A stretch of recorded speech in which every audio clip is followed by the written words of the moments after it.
6달 심판에 오신 것을 환영합니다. 덕혜입니다. 이 지금 신세대가 되고 이렇게 그 핵가족이 되면서 우리가 너무 많은 것을 놓치고 살아요.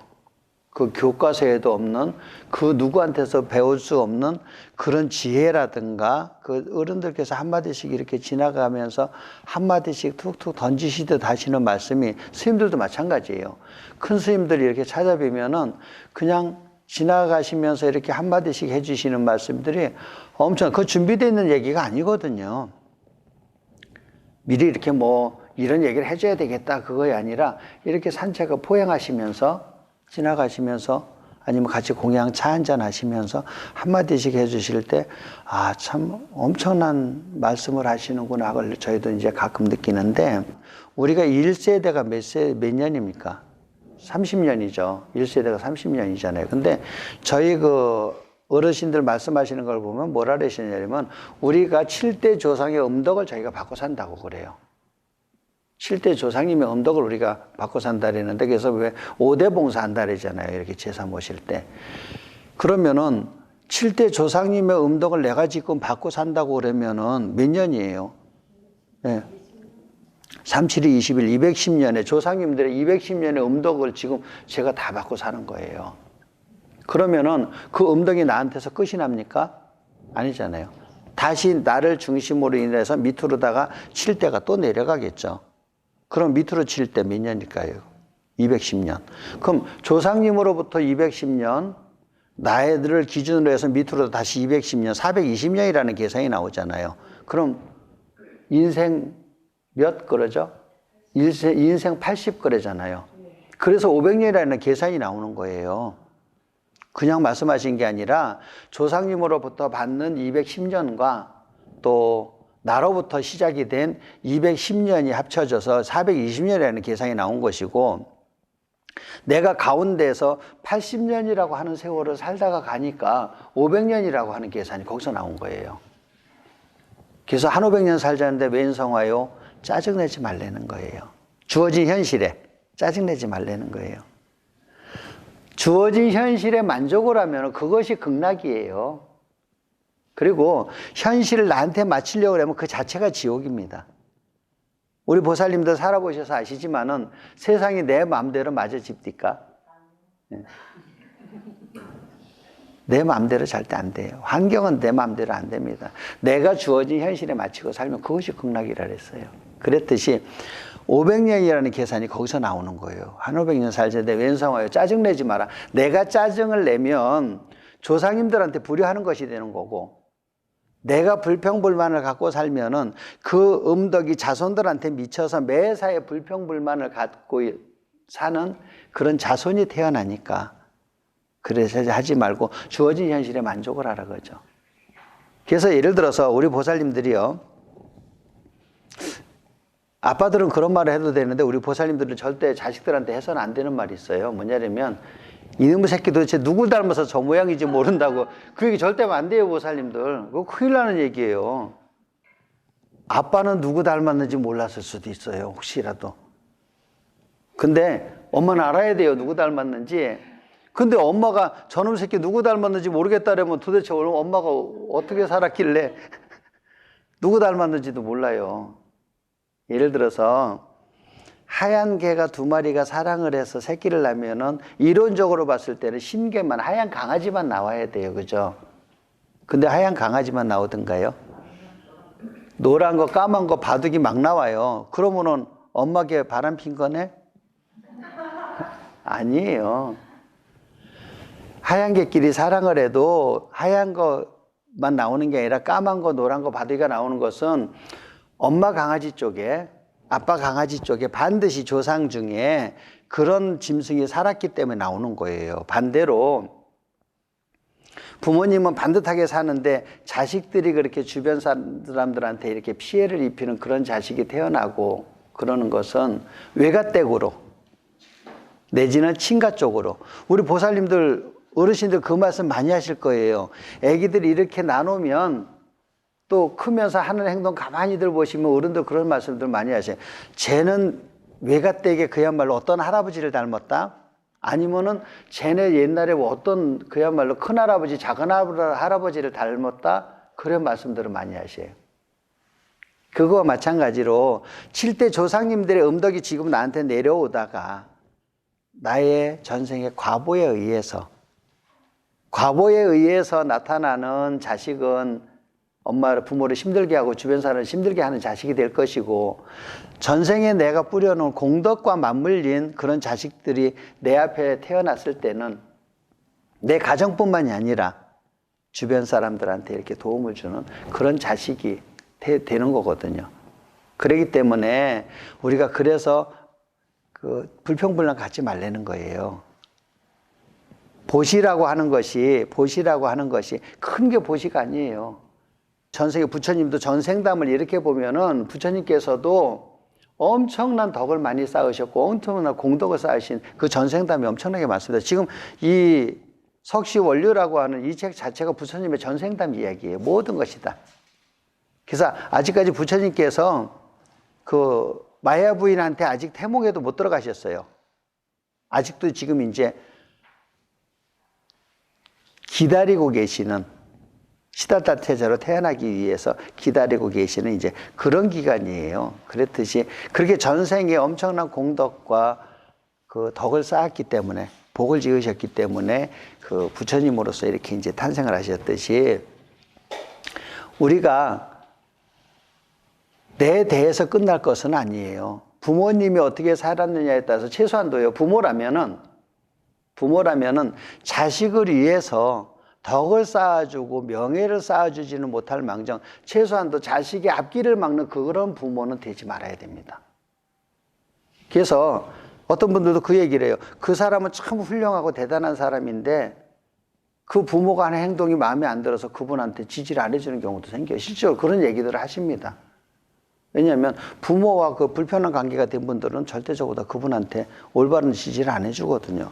그거와 마찬가지로 우리가 500년을 사는 그 420년 내려온 그 조상님들의 그 공덕을 우리 대에서 이어주지는 못할 망정 최소한도 그것을 까먹는 그런 삶은 살지 않아야 되지 않나 싶습니다. 그래서 미륵 부처님께서 이제 장차 이제 그 삼해설법이라 그래가지고 이제 그 하시는 그거를 상징하는 3층 그 탑 앞에서 전생들의 일을 이렇게 이제 상상을 하시면서 미래에 탄생할 것을 이제 예측하고 이렇게 이제 계신 이제 그런 내용인데, 부처님 전생당에 보면 한 번은 어떤 여인이 둘이 와가지고 아이를 안고 와가지고는 서로 자기 자식이라는 거예요.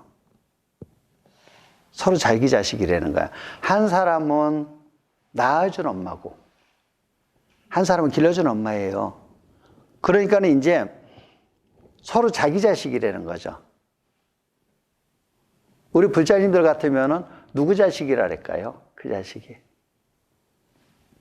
그래서 서로 그렇게 이제 와가지고는 그 재판관 앞에서 서로 자기 자식이라고 이제 막 그러니까 그 재판관이 뭐라 그랬냐면, 가운데다가 줄을 거놓고 아이를 가운데다 놓고 양쪽에서 그러면은 그 팔을 잡아당겨서 들고 가라 그랬어. 그랬더니 한 여인은 인전사정 없이 막 잡아당겨 버리는 거예요. 근데 한쪽에 엄마는 잡고 있다 놔줘버려. 놔준 사람이 누굴까요? 엄마예요.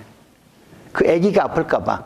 그래서 그 우리가 사랑 자자와 부모와 자식은 자목을 하거든요. 그 사랑이라고 하는 것이 사랑 자자가 있고요. 또 우리가 보면 사랑 애자가 있거든요. 그러면 똑같은 뜻이에요. 뜻은 사랑 자자나 사랑 애자나 똑같잖아요. 우리 부처님도 관세음보살님도 대자대비 그러잖아요. 대자 할 때 그 자자가 사랑 자자를 쓰거든요. 그러면은 사랑 자자와 사랑 애자의 구분이 어떻게 되냐면, 부모와 자식지간에는 사랑 자자를 쓰는 게 맞습니다. 근데 남녀 간의 사랑은 사랑 애자를 써요. 애정 그러지 자정 그러지는 않아요. 그죠? 사랑 애자를 써요. 그럼 뭐가 다를까요? 사랑 애자와 사랑 자자가 차원이 다르죠. 내가 일명 그 얘기를 해요. 남녀 간의 사랑은요, 자판기 사랑이에요. 조건부 사랑이에요. 예를 들어서 물건을 1,000원짜리를 사는데 990원을 넣으면은요, 물건 안 줘요. 물건 안 주는데 1,000원을 넣어야지 주거든요. 근데 1,000원을 넣었는데 물건이 안 나와요. 그럼 어떡할까요? 자판기 발로 차버려요. 남녀 간의 사랑이 그거예요. 내가 상대방을 사랑을 했는데, 좋아하는데, 상대방이 나를 안 좋아하면은요, 증오의 대상이 돼서 발로 차버려요.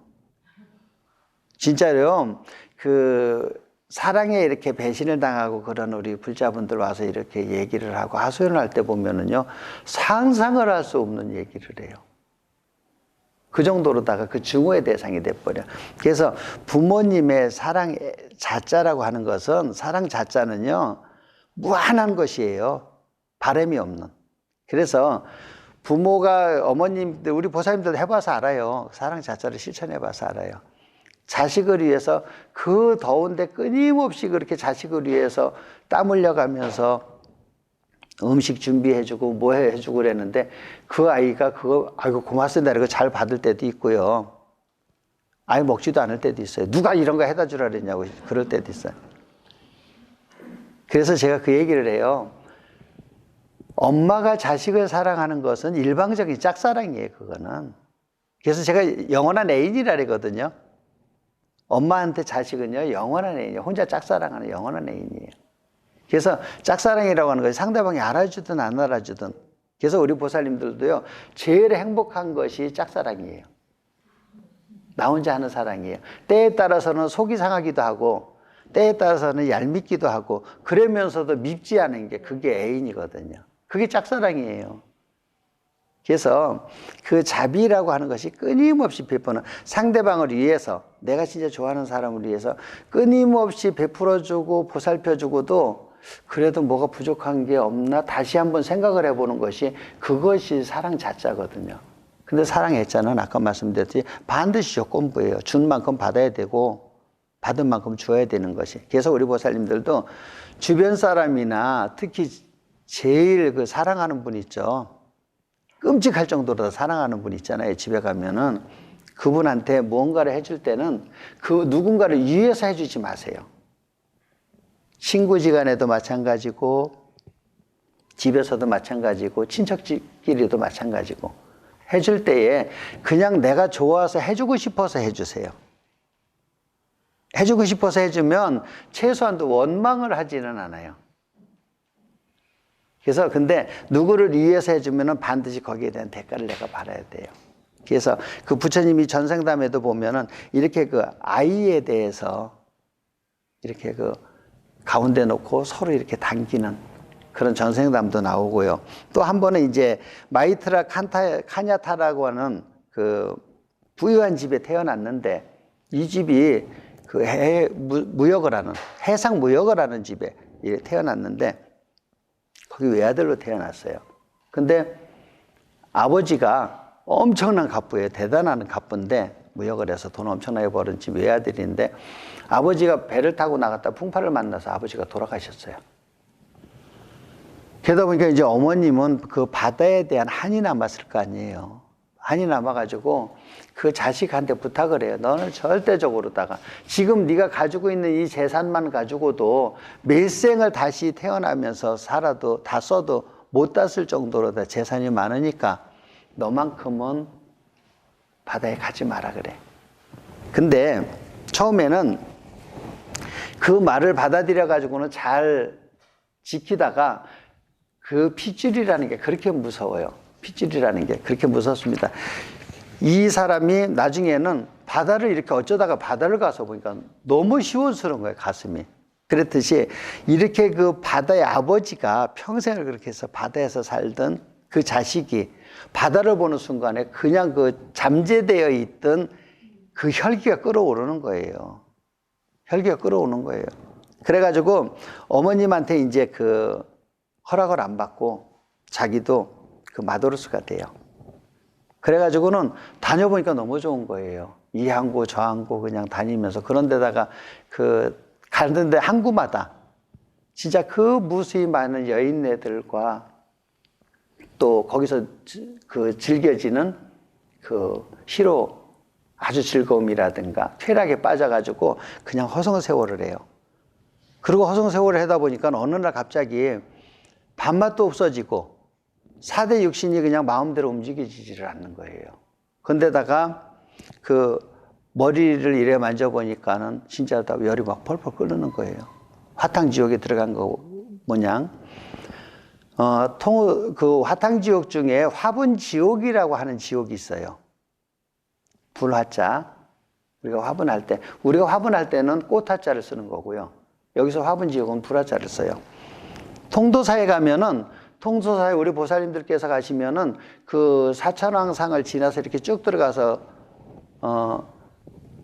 본당에 들어가기 전에 보면은 양 옆에 돌로다가 이렇게 조각을 해가지고 쭉 세워놨거든요. 조각상들을.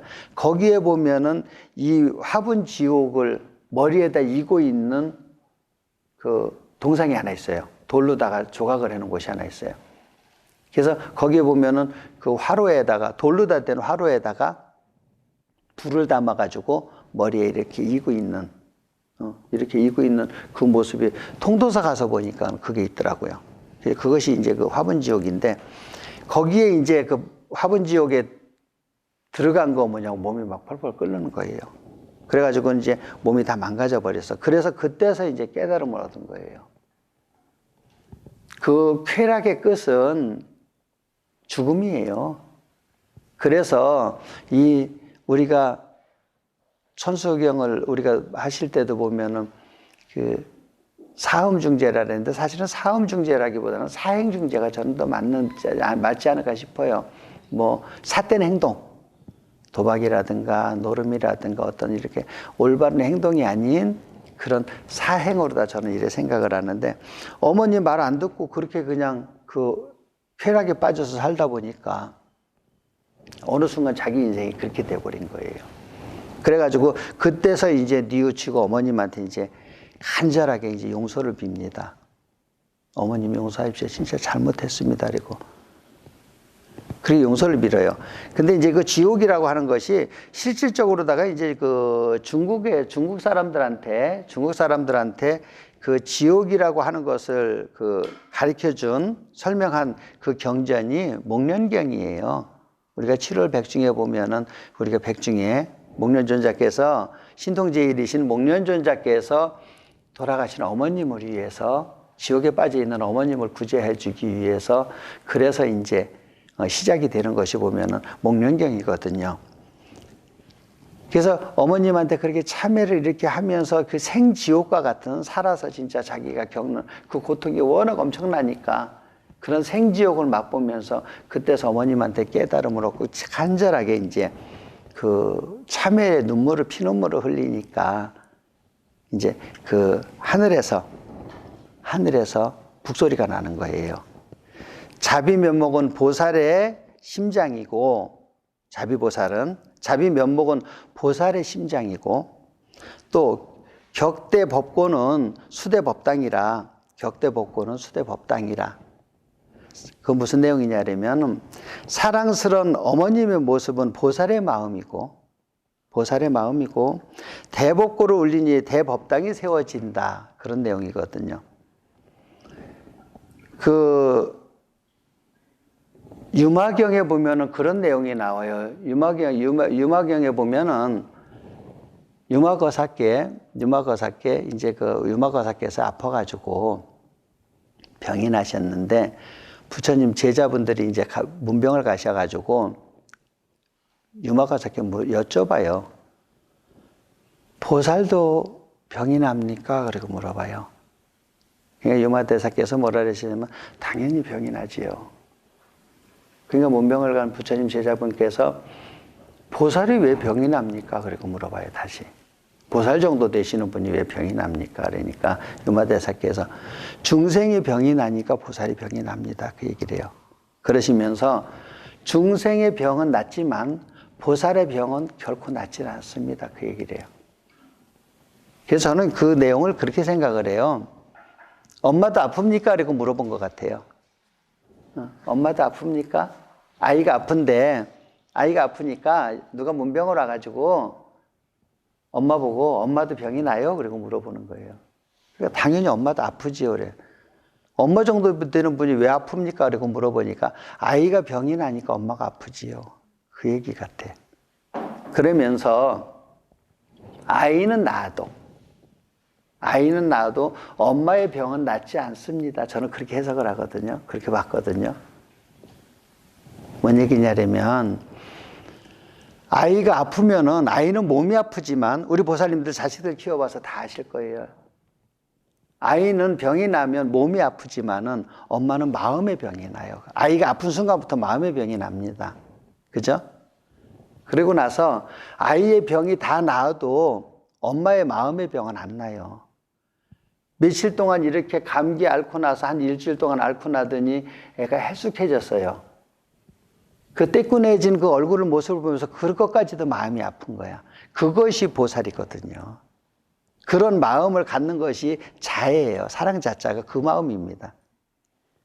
그 며칠 앓고 나더니 눈도 쑥 들어가고 살도 좀 이렇게 쏙 빠진 것 같고 요즘은 뭐 조금 빠지는 걸 좋아하는 병행이긴 하지만은 그래도 어쨌든 부모의 어머님의 눈에 봤을 때는 그 아프기 전의 모습으로 다 돌아가지 않은 그것까지도 마음이 아픈 거거든요. 그랬듯이 이제 그 엄마가 이제 그 자식이 그렇게 진정한 참여를 하니까 엄마 마음이 이렇게 이제 아픈 거예요. 그 여기에 보면은 그 부꽃자가 나오는데 부꽃자 칠격자가 나오거든요. 칠격자가 나오는데 우리 사육신 중에 한 명이신 성산문 열사께서 우리 보살님들이 이렇게 사극 드라마 같은 거 보고 그럴 때 보면은 그 밑에 그 진짜 엄청나신 분들이 남겨 놓은 그 유시 같은 거 그런 게 자막으로 가끔 나올 때 있어요. 눈여겨보세요. 대단한 글들 엄청나게 많이 나옵니다. 사육신 중에 한 분이신 성산문 열사께서 돌아가실 때에 남긴 유시가 있는데 뭐라고 그랬냐면 격고체인명이에요. 일락석양사라 황천무일점인데 수가 숙이야 숙이다 그런 얘기가 나와요. 격고체인명 칠격자 북고자 옛날에 망나니가 막 사람을 사형집행을 하기 위해서 망나니가 막 칼을 휘두르면 옆에서 북을 두드려 줬습니다. 그러면 사자 입장에서 봤을 때는 죽음을 재촉하는 북이잖아요, 그게. 그래서 격고체인면 사람의 목숨을 재촉하는 북은 울리고 일락석양사라 해는 서산에 기우는데 황천무일점이라고 하는데 황천 가는 길에 혹시 주막 있다는 얘기 들어봤어요? 저승 가는데 황천 가는 길에는 주막도 하나도 없다고 들었는데 금야 수가 숙이다. 오늘 밤에는 누구네 집에서 잠을 자고 저승을 가야 되나. 그렇게 이 죽음을 앞에서도 이렇게 의로울 정도가 돼야 되는 거예요. 그래서 보면은 우리 보살님들 이렇게 그 미나에도 이래 보면은 그 뭐 수탉 그림도 있고 막 그림이 있거든요. 본래 그 그림도 아무데나 걸어 놓는 게 아니에요. 수탉 그림 같은 경우는 그 아들방에 걸어주는 그림이거든요. 그 오덕의 동물이라고 그래가지고 수탉이 오덕의 동물이라 그래가지고 5가지의 그 덕을 갖춘 동물이에요. 5가지의 덕을 갖췄는데 첫 번째가 무슨 의미냐면은 닭 벼슬을 문관에다 비유를 해요. 그럴 문자. 공부를 열심히 잘해가지고 과거급제를 해서 어사모에 있는 수탉 벼슬 보면은 참 멋있습니다. 그래서 공부를 잘해서 과거급제를 하는 문관이 되기를 기원하는 내 자식이. 또 두 번째가 무령무자. 무기할 때 무령무자. 사내대장부라면은 무기 하나 정도는 다룰 줄 알아야 된다는 거예요. 요즘으로 얘기하면은 뭐 태권도나 유도나 운동 한 가지 정도는 할 줄 아는 그런 자식이 되려는 거죠. 운동이라고 하는 것은 남을 패는 데 목적이 있는 게 아니에요. 남을 해하기 위해서 운동을 하지는 않습니다. 수신제가 치국평천하라고 했듯이 내 몸을 먼저 방어를 하고 내 가족을 지키고 내 마을을 지키고 내 나라를 지키기 위해서 수련을 하고 운동을 하는 거거든요. 그래서 그 무령무자가 수탉의 발톱이 보면은 대단히 날카롭습니다. 그래서 사내대장부라면은 활이 됐든 창이 됐든 칼이 됐든 한 가지 정도는 연마를 해두라고 하는. 그래서 두 번째가 무관이 되기를 기원하는. 세 번째가 용렬할 용자. 사내대장부라면 용맹스러워라. 용맹스럽기를 기원하는. 그래서 불의를 위해서는 이렇게 성삼문 열사같이 내지는 안중근 의사 모양, 안중근 의사 같은 경우요, 실질적으로 그 기록에 보면은 일본 재판장이 그 안중근 의사가 너무 아까우니까 살려주려고 엄청 노력을 했었어요. 그래가지고 뭐라 그랬냐면 잘못했다는 말 한마디만 해라. 그럼 너 살려줄게 그랬잖아요. 그래도 잘못했다는 말을 안 하니까 어머님한테 편지를 보내요. 안중근 의사 필체를 흉내를 내서. 내 자식이 잘못을 했으니까 이 애미의, 자식을 생각하는 이 애미의 마음을 헤아려서 용서해달라고, 살려달라고. 엄마가 편지 한 장만 보내면 나 살려준다라니까 엄마가 탄원서 한 장만 넣어주라고 엄마한테 편지를 보내요. 그 엄마가 그 편지 받고 수의를 만들잖아요. 안중근 의사 수의를 엄마가 만들어주신 수의를 입고 안중근 의사께서 돌아가셨거든요. 그래서 가끔 저는 그런 생각을 해요. 과연 요즘 세상에 자식이 어떤 올바른 일을 한다고 뭐 민주화가 됐든 뭐가 됐든 그런 일을 하다가 그렇게 옥에 갇혔을 때 과연 나라를 위해서 한 일이라면 당당하게 죽어라 할 부모가 과연 요즘 있을까? 진짜 큰 인물은 우리 역사적으로 세계적으로 봐도 보면 진짜 큰 인물은 엄마가 만들어요. 우리 보살님들이 만드셔야 되는 거예요. 그랬듯이 목숨을 아끼지 않는, 정의를 위해서는 목숨을 아끼지 않는 그런 용맹스러움이 있어야 되는 것이고, 그 다음에 네 번째가 어지린자예요. 다른 짐승은 먹이를 주면 혼자 다 먹습니다. 독차지를 해버리는데 닭은 먹이를 뿌려주면은요 소리를 내요. 구구구구 막 소리를 내서 다 불러 모아요. 예, 다 나눠 먹습니다. 그래서 주변을 위해서 이렇게 인을 베푸는 그런 인자한 그런 자식이 되길 기원하는 바람이 있습니다. 그리고 다섯 번째가 믿을 신자예요. 신신불이 불이, 부처님 경전에도 보면 신신불이 불이신심이라 그랬거든요. 신이라고 하는 것은, 믿음이라고 하는 것은 두 마음이 아닌 것이 신이고 두 마음이 아니었을 때 신이 되는 거거든요. 신신불이 불이신심이거든요. 그렇듯이 닭이 울면은요, 옛날에 시계가 없던 시절에 닭이 울면은 아침이 됐다라고 일어나요. 그래서 우리가 아침에 절에 가시면 우리 보살님들 도량석 도는 소리 들어보셨죠? 그것이 도량을 밝히는 그런 의미도 있습니다만은 요즘으로 얘기하면 타이머의 시계예요. 모든 대중들을 이렇게 이제 깨우는 그런 의미도 담겨져 있습니다. 그래서 그 어머님이 이제 이렇게 그 자식을 그 걱정을 하시다가 하지 말라는 걸 했잖아요. 아버지가 그렇게 물에서 돌아가셔가지고 그것이 한이 되어서 자식 보고 하지 말라 그랬는데 자식이 그 혈통을 이어받아가지고 이렇게 떠돌아다니다가 이렇게 병이 났는데 병이 나서 진짜 그 참회의 눈물을 흘릴 때에 그 어머님의 그 마음은 천갈래 만갈래 찢어졌을 겁니다. 이것이 보면은 부처님의 그 전생담이에요. 전생담에 보면 이게 나오는데 거기 보면 이제 그 본생담에도 이래 보면은 뭐 심해왕 이야기라든가 보시태자 이야기라든가 아니면은 그 유가백상 이야기라든가 무수한 얘기들이 엄청나게 많이 등장을 해요. 그래서 그 시달타 태자께서는 이제 그 도솔천 내원궁에 이래 이제 내원궁에 계시면서 이제 그 십지보살의 전생담을 이제 다 그동안에 이렇게 이제 갈고 닦으신 그것이 이렇게 이제 그 쌓아지다가 이제 내가 지상에 내가 만약에 하생을 한다면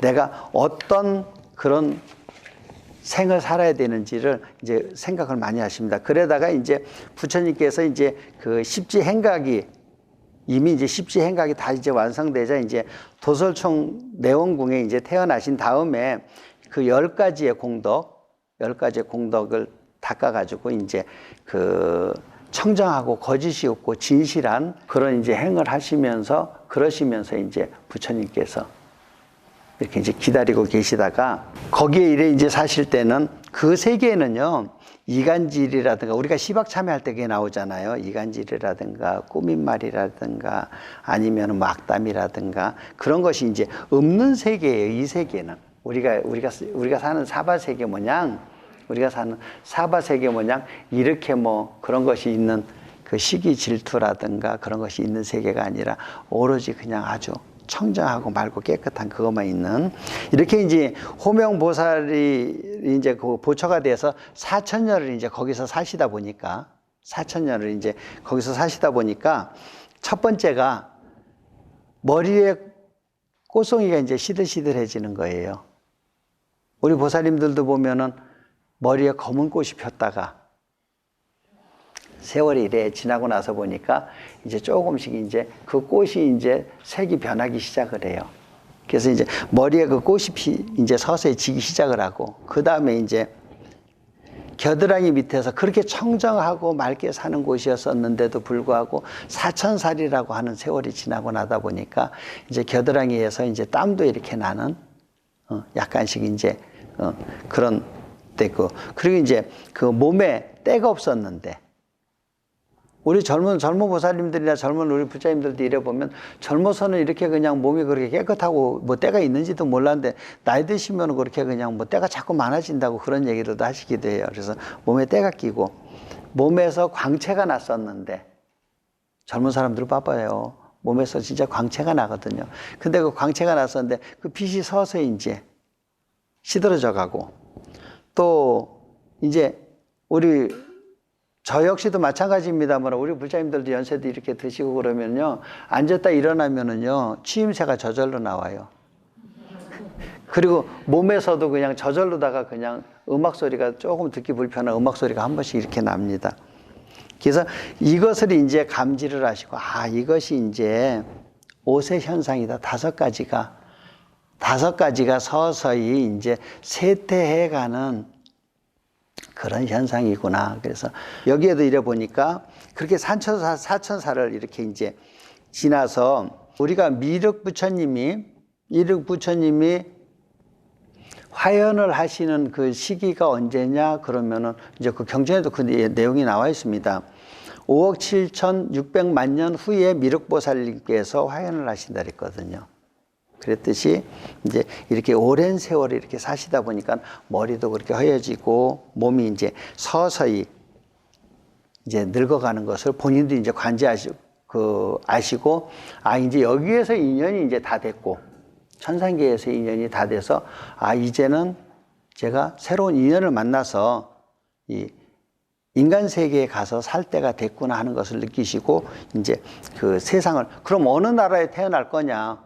우리가 예를 들어서 이사를 간다. 여기 서귀포에서 이사를 간다 그러면 이제 어디로 가야 되냐를 정해야 될 거 아니에요. 그와 마찬가지로 이제 그 부처님께서도 전생에 거기 계시다가 이제 인간의 세계를 내려오시려고 이렇게 준비를 하시다 보니까 금단천자라고 하시는 분이 옆에서 뭐라 그러시냐면, 부처님께서 이렇게 이제 가실 나라를 자기가 나름대로 이제 가실 때가 된 거를 자기도 그것을 알고 나름대로 이렇게 지금 그것을 생각을 찾아봤는데 과연 어디로 가셔야 되나, 그리고 생각을 하다 보니까 이제 히말라야 동남쪽에 이제 그 중앙에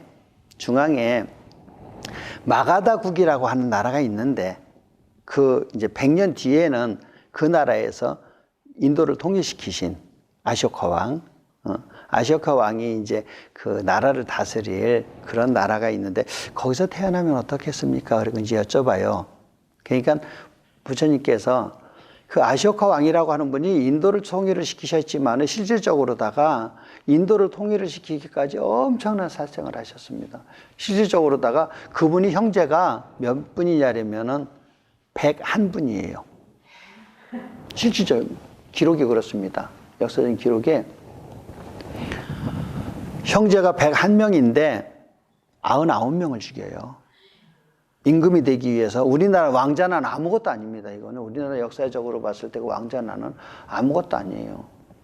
자기가 그 한 나라를 이렇게 통치하기 위해서 형제들을 99명을 죽여요. 한 명 남았죠. 누굴까요? 그 한 명 살려준 사람은? 네? 네, 동생. 그러니까 동생을 그렇게 죽여요. 동생을 이렇게 99명을 죽였어요. 형제들을 다 죽였어요. 근데 그 동생 하나를 살려줬어요. 근데 그 동생이 누굴까요? 그 동생만 엄마하고 아버지가 같대. 친형제예요. 나머지는 99명은 다 이복 동생이었었어요. 엄마가 다른 동생이었었는데 그 동생만은 엄마 아버지가 같아요. 그래서 그 동생은 살려줍니다. 그래서 이제 100년 후에 마가다국이라고 하는 그곳에는 100년 후에 아쇼카 왕이 태어날 텐데 그걸 이래 보시니까 그곳이 태어날 자리는 아닌 것 같아 보니까. 그런 나중에 100년이라 봤자 얼마 안 돼요. 요즘을 얘기하면 그냥 한 세대 내지는 두 세대면은 그냥 다가갈. 그러면 부처님 다음 세대, 그 다음 세대에 가서 이렇게 엄청난 피보라를 일으키는 그런 임금에 태어나는 곳이니까 결코 좋은 나라라고 할 수는 없다. 거기는 아닌 것 같다. 이제 그래요. 지금 여기에 보면은 부처님께서 이렇게 이제 태어나실 자리를 이렇게 보는데 우다이라고 하는 왕족이 다스리는 나라가 있어요. 우다이라고 하는 왕족이 다스리는 나라를 이렇게 보니까 거기는 자갈밭이 너무 많은 거예요. 비옥하지가 않다는 얘기죠. 농산물을 심어도 제대로 크지도 않고 수확량도 떨어지고 그러니까는 아무래도 먹고 살기가 힘들고 가난한 나라게 되겠죠. 그런데다가 또 웅덩이가 너무 많아요. 이 나라가. 우다이라고 하는 왕족이 다스리는 이 나라가 보니까 자갈밭도 많은 데다가 웅덩이도 많고 그러니까 이곳은 이제 그렇게 좋은 나라는 아닌 것 같다 그래가지고는 이제 거기도 이제 부처님께서 이건 아닌 것 같다 그러세요. 그러면은 이제 가시국이라고 하는 그 나라는 좀 어떠냐 그리고 이렇게 이제 옆에서 금단천자가 여쭈니까 뭐라고 그러시냐면은 거기는 이제 삿된 사도들이 이제 너무 많이 들끓는 그런 곳이라서 거기는 좀 아닌 것 같다 그래. 그래서 그러면 이제 저기께서 금단천자께서 그러면은 코살라국 4대 가성인 기리상족이나 또 발타국 이런 쪽 장소는 좀 어떻습니까? 그리고 물어보니까 거기는 이제 또 환술사들이 또 너무 많은 지역이라서 이렇게 좀 사람들이 정직하게 반듯하게 살 수 있는 곳은 또 아닌 것 같다 그래가지고요.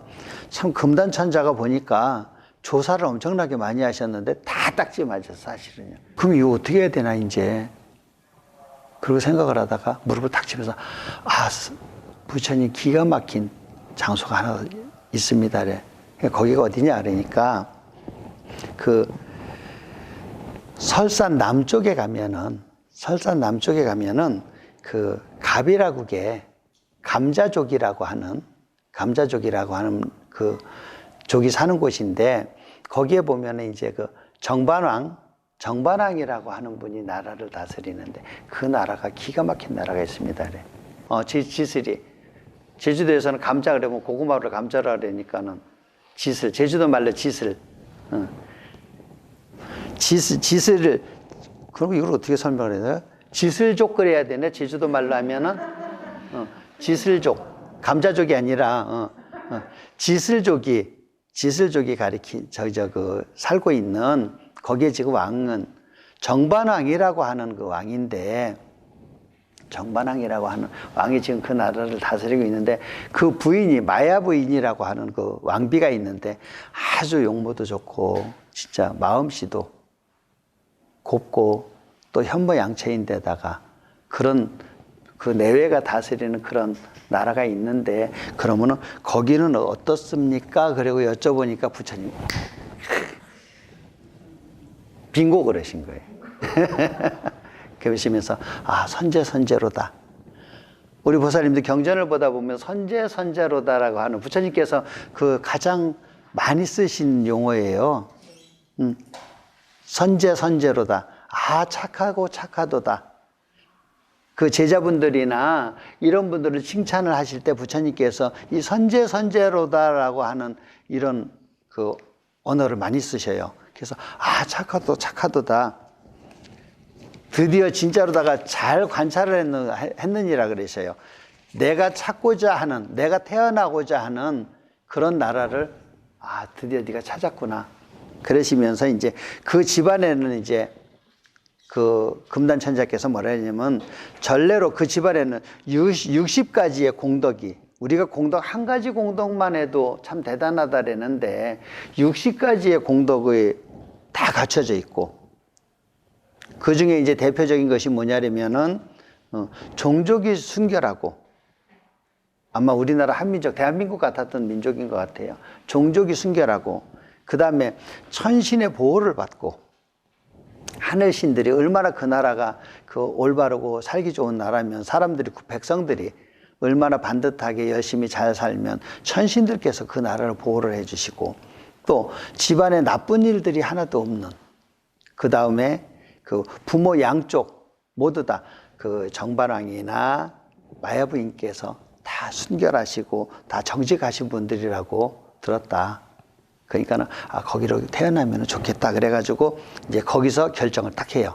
우리가 서가모니 부처님 정근하실 때 마지막에 보면 천상천하 무여불이요 시방세계 영무비로다 세간소유 아진견했지만은 일체무여 여불자로다. 그 얘기 많이들 우리 보살님들 정근 마지막에들 하시네요. 천상천하 무여불 시방세계 영무비 세간소유 아진견 일체무여 여불자. 그렇게 우리가 마무리하는데 무슨 뜻이냐면 하늘 위에서나 또 하늘 아래서나 부처님 같은 분이 아니 계시고, 또 시방세계에 있는 모든 것을, 시방세계 동서남북 중앙 상하 그러면 시방이 되거든요. 시방세계에 있는 것을 모두 다 내가 둘러보았지만은, 또한 세간에 있는 것을 모두 다 내가 관찰을 해보고 살펴봤지만은 일체 무유 여불자로다. 일체가 부처님 하는 분이 없더라. 그렇게 천상에 이제 소리가 그렇게 납니다. 그래가지고 이제 이날은 부처님께서 드디어 이제 지구상으로다가 내려오시는 것을 모두 다 전생에 이제 그 천상에서 계시던 모든 것을 다 이제 마무리하시고, 그리고 이제 지상에 이래 내려오시는 그런 것을 결정하셨습니다. 그래가지고 그 아까 말씀드린 정반왕이 다스리는, 지슬족이 거주하는 정반왕이 다스리는 그런 나라로다가 결정을 했습니다. 그래서 거기에 이제 그 태어나시는 그 과정은 다음 시간에 제가 또 이어가도록 하겠습니다. 마치겠습니다. 감사합니다.